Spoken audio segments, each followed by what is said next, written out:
Semakin seru saja perdebatan dua pihak yang berseteru terkait ijazah Jokowi, saling lapor dan saling hujat seperti yang terjadi pada video berikut ini. Jadi penasaran seperti apa ya ujungnya? Ribet, nggak usah ribet makanya. Belum diteliti keasliannya foto palsu, Bang. Anda udah lihat belum foto ya? Ini, lihat dulu ini. Jangan ribet, tahu nggak? Belum lihat foto udah nyerocos. Kami tuh ngerti teknis, Anda nggak ngerti teknis. Enggak, ini sekarang teknis kita ngomong. Anda menuduh. Bang Silvester, Bentar. itu bukan Pak Roy, saya. Kalau itu gambar itu. Enggak, tapi waktu itu ya beliau yang menerangkan. Iya, tapi saya, produk saya itu. Coba tanya ke saya. Oke.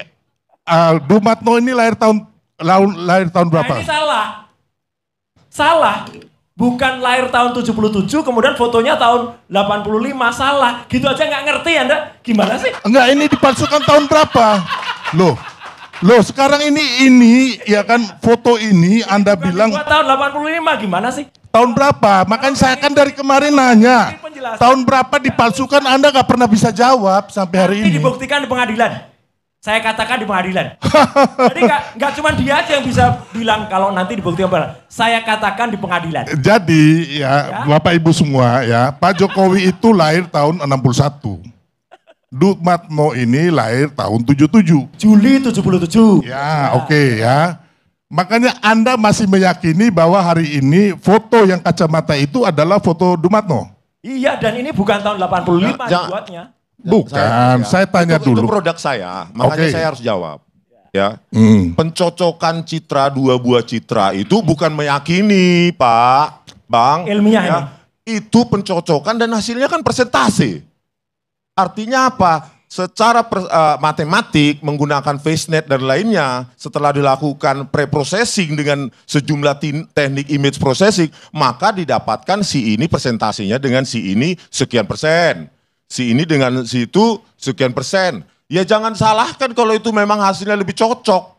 Ya kan berarti kedua gambar ini mencocokkan dua gambar berdasarkan sejumlah metode yang dikenal dalam neural networks, dalam deep learning. Oke, jadi gini, berarti Bang Rismon mengatakan bahwa foto yang sebelah kiri ya itu adalah fotonya yang orang di tengah itu, Dumatno. Ya. Gini loh. Itu kan match, artinya presentasinya berapa kok kabur? 91,53%. Udah saya tanya itu oke, itu metodologi abang dalam riset, saya nggak usah pertanyakan. Yang saya tanyakan, abang tak ngerti nggak yang saya tanyakan? Bukan saya nanya riset abang. Bukan saya gini loh bang, saya belajar. Saya nggak perlu itu. Membumikan loh. Enggak. Bukan saya nggak. Kalau nggak ngerti nggak usah ngomong. Ya ampun, saya kan menanyakan secara hukum. Saya menanyakan. Ini bukan ilmu hukum, ini ilmu teknik, ilmu fisik. Oke, saya menanyakan, ini kan nanti untuk proses hukumnya, apakah benar foto yang sebelah kiri itu adalah fotonya Dumatno? Bisa baca nggak tuh berapa persen? Bisa baca nggak tuh berapa persen? Nggak penting buat saya tanya itu. Gimana sih? Anda jangan menggiring ke hal yang demikian, Mas Roy ya. Saya kan hanya... Anak kecil aja pertanyaan pertanyaan saya belum dijawab, Anda udah nyerocos saja, ribet sekali ini kan pertanyaan. Lu diam kenapa sih? Ya udah. Capek kayak perempuan aja lu. Cerewet banget. Aku nanya ke Rismon, kau yang jawab, heran banget. Saya tanya saya ke Rismon, tapi nggak diberikan kesempatan menjawab. Kau dengar dulu, ya kan saya tanya, ya kan. Kalau kau nggak jawab, ya udah. Tapi jangan nunjuk coba tangannya, ya.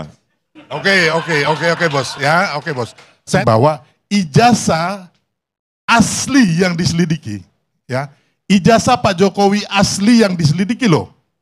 Itu hasilnya identik dengan ijazah asli 3 teman seangkatannya. Makanya saya dari kemarin tuh nanya Mas Roy, ijazah ini dipalsukan tahun berapa?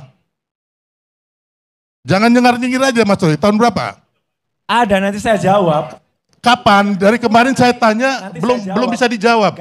Nggak bisa gini loh. Anda kalau mau menuduh orang, Anda nggak ngerti teknis kok framing. Loh, dengar dulu ya, dengar ya.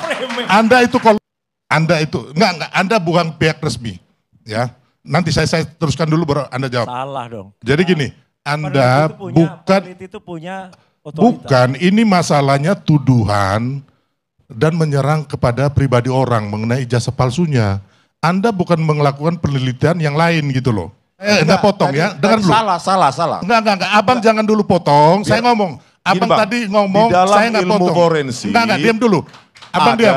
cabang Ya udah, kalau abang mau ngomong, bernama saya pergi nih.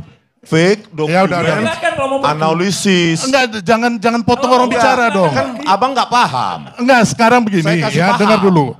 Enggak, saya nggak Abang peduli. bilang, kalau Saya nggak peduli ya Abang urusan nggak paham keilmuan riset forensik ilmiah. digital. Saya nggak peduli itu. Loh, yang saya pedulikan adalah bahwa Anda menuduh orang berijazah palsu, tapi Anda tidak punya bukti itu atau Output, tidak ada gini loh, putusan pengadilan. ada sebuah ilmu, ya. Kalau yang Anda bicarakan Bentar dulu, ini Pak. itu nanti itu perdebatan, Iya, Bang. Bang. Bukan perdebatan, Perdebatan ini sains, gitu ini loh. sains. Iya, saya tahu sains itu. Ahli yang ini Fake ngomong begini. document analysis. Ya, Outputnya ahli yang adalah itu ngomong begitu. authentic or fake. Sekarang saya mau Jadi ngomong, outputnya cuma dua itu. Bang, Kan, memerlukan waktu yang sangat lama untuk mendapatkan pengetahuan itu. Jadi bahkan kalau saya terangkan ke mahasiswa saya yang semester 7, semester 8 mau lulus pun belum tentu bisa memahaminya. Nah sekarang pertanyaannya bagaimana saya membumikan, mengeneralisasi apa yang menjadi metodologi penelitian saya kepada penyidik yang latar belakangnya SHMH. Nah di situ saya khawatir bahasa yang membumi itu nanti takutnya bisa merugikan saya gitu. Karena ya ini kan penelitian tingkat lanjut. Bagaimana saya menjelaskan misalnya nilai-nilai intensitas dari kanal R itu mulai dari 0 sampai 255 yang merupakan representasi dari 8 bit per pixel. Nanti bagaimana saya membumikan itu? Jadi saya kebanyakan untuk metodologi ya maupun kajian-kajian ilmiah saya berkeberatan untuk menjawab. Takutnya itu ada misinterpretasi apa yang ditulis oleh penyidik dengan apa yang saya jawab terkait dengan technical prosedur dalam penelitian itu, gitu. saya tanya, foto yang kacamata sebelah kiri itu, ya kan, apakah fotonya Dumatno? Ya bisa dilihat sendiri kan, itu kan diklaim foto Dumatno. Sama? Ya, Yang diklaim siapa? ini yang foto yang diklaim oleh kader PSI. Lalu kita jawab dengan apa? Bukan begini Pak, kan ada kader PSI, ini asli, tidak. Tapi kita jawab dengan metode. Metodenya ya ini salah satunya Fastnet 512, ada Fastnet 1024 dan lainnya. Ya ini hasilnya. Pencocokan dua gambar digital berdasarkan fitur-fitur deskriptor di titik-titik kunci di sekitar mulut, mata, terus dagu dan lainnya.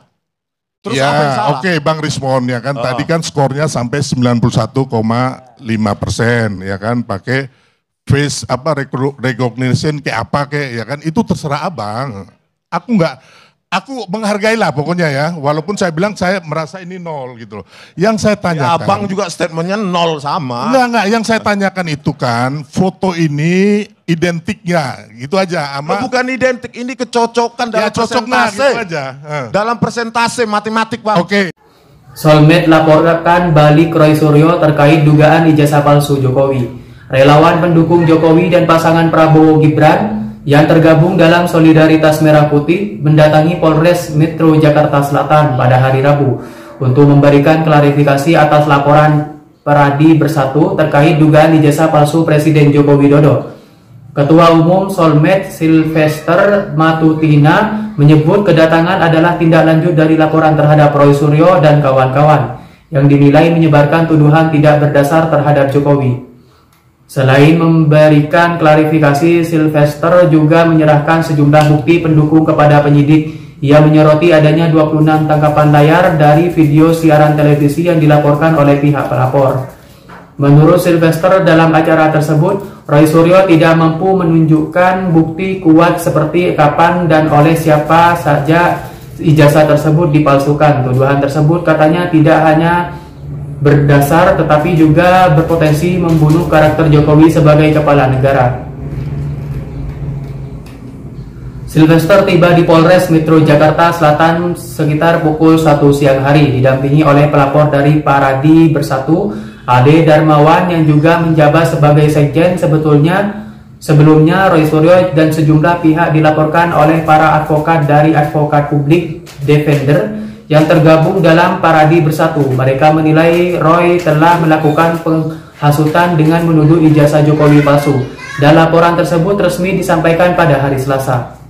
Penyidik pun telah memeriksa Roy Suryo dan menggunakan 26 pertanyaan terkait dugaan penghasutan sebagaimana diatur dalam pasal 160 KUHP. Kasus ini menjadi sorotan publik karena menyentuh reputasi seorang presiden yang masih menjabat dan menimbulkan gelombang dukungan dari berbagai pihak termasuk relawan.